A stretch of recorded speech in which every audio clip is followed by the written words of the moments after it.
Hola a todos, aquí les comparto un spoiler del capítulo número 9 de Pete Bay. Wiley ofrece su ayuda a Bay basados en el libro. Sé que no quieres volver a ver mi cara, pero hay algo de lo que quiero hablarte, dijo Way en un tono suplicante, una súplica mucho más comprensiva que antes, aunque no quería simpatizar con él en absoluto. Pero no hay nada de qué hablar, lo has dicho todo, lo sé, no hay nada de qué discutir, es mi culpa. Entonces, ¿por qué volviste aquí? Quiero hablar de Charlie. La respiración de Bey se detuvo por un momento al escuchar eso. De repente recordó el enojo hacia la persona que había estado a su lado. White todavía se atrevía a aparecer frente a él después de lo que acababa de pasar con Charlie, pero otra parte de él pensó que White podría saber algo, porque después de dejar el equipo, White regresó a su casa y siguió las órdenes del anciano como de costumbre. Tal vez podría hacer uso de la información que tiene la otra parte. A veces, incluso si eso significaba tener que meterse en problemas con alguien que odiaba nuevamente. No le importaba mientras pudiera cuidar de la persona que se atrevía a quitarle a Charlie. Pensó que no le importaba el método que fuera necesario. La puerta previamente cerrada se abrió lentamente, permitiéndoles a los dos verse claramente las caras. White parecía bastante preocupado cuando vio los ojos rojos e hinchados y las mejillas húmedas de Bey. White supo antes de tocar el timbre que Bey estaría llorando. ¿Cómo sé que no volverás a engañarme otra vez?, preguntó Bey con dureza, mirando a White a los ojos como si buscara algo malo. No tienes que creerme. Imagínate si todavía lo estuviera haciendo ahora. Probablemente no sería capaz de detenerme. Wei respondió con una expresión seria. Bey todavía no estaba seguro de cuánto podía confiar en la otra parte. Tal vez debería creer la mitad y pensar en un plan de respaldo para usarlo nuevamente por su propia seguridad. Sé que quieres saber quién lo hizo.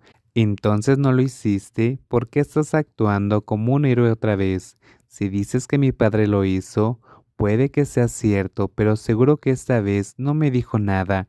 Aunque volviste a vivir con él, si creyera eso, sería tonto. Papá ya no confía en mí como antes, dijo Wei con voz profunda. Accidentalmente se acercó a Bey, pero tuvo que detenerse cuando vio que Bey estaba retrocediendo y automáticamente abrió la puerta para cubrirse.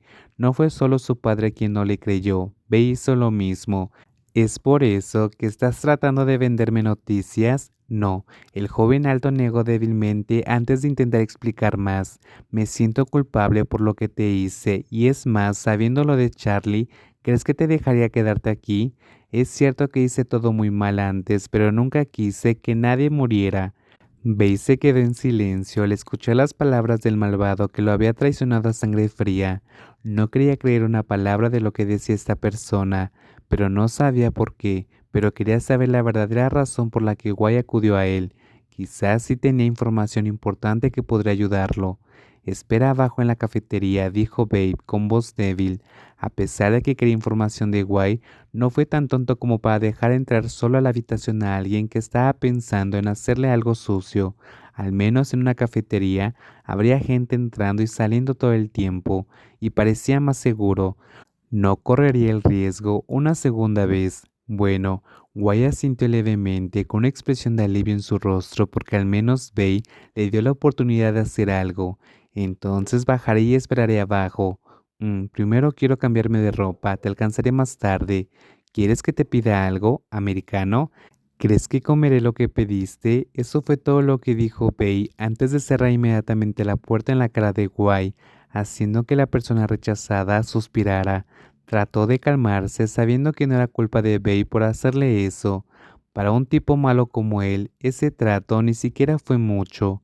Otra escena, volveré mañana y te recogeré. Jeff asintió mientras salía antes de cerrar la puerta del auto de lujo y saludar al conductor. El pequeño Mega miró el hermoso superdeportivo que se alejó lentamente hasta perderse de vista. Luego giró y caminó directamente hacia un pequeño callejón. A lo largo del camino solo había unas pocas casas. Más adelante había árboles a ambos lados de la carretera que parecía más un área privada, a pesar de que parecía un poco silencioso porque ahora estaba casi oscuro como boca de lobo. Jeff no sintió demasiado miedo, porque después de abrir la puerta ya no había nada aterrador. Cuando vio la valla grande y alta frente a él, Jeff caminó otros 500 metros antes de ver una casa de tamaño mediano ubicada en medio de un jardín que estaba rodeado de árboles altos. Los alrededores estaban llenos de plantas y flores ornamentales. Parecía bastante sombreado, pero aún así era cómodo para vivir. Caminó hacia la puerta principal de la casa, levantó un dedo delgado para presionar el timbre 2 veces y luego dio un paso atrás. Apartó un poco la mirada de la puerta y miró a su alrededor con interés. Unos segundos más tarde, la puerta frente a él fue abierta por un anciano que sonrió amablemente como si lo estuviera esperando. No pensé que pudieras encontrar la casa. Pasa, invitó amablemente al anciano, por lo que Jeff sonrió en respuesta, inclinó ligeramente la cabeza y lo siguió al interior de la casa, luciendo un poco nervioso por la novedad. El lugar le era desconocido y las decoraciones le parecían extrañas. Por aquí, el amable anciano le hizo una señal a Jeff mientras caminaba directamente hacia la casa, pasando por puertas arqueadas y cortinas color crema claro antes de encontrar una habitación. La habitación central de la casa, que le recordaba la cálida casa del conejo de un cuento que había leído, parecía más una casa que una mansión. Niño, alguien te está buscando,